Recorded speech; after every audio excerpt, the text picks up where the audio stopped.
There's a very obvious cat and mouse diplomatic game that's playing out now between the capitals of Washington, Riyadh and Ankara. And the key questions are: how is the US going to react to the disappearance of Jamal Khashoggi, the Washington Post columnist and Saudi dissident?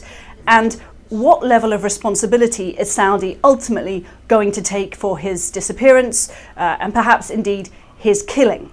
And the US has taken steps to react.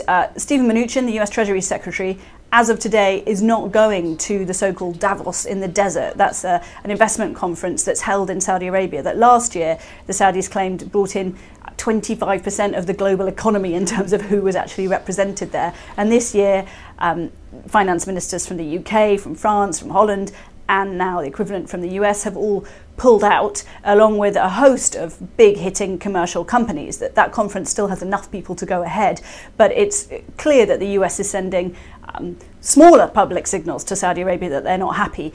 Now, Mr. Trump has particularly pointed at a $110 billion arms deal that he agreed with Saudi back when he visited on his first ever trip abroad as a president last year.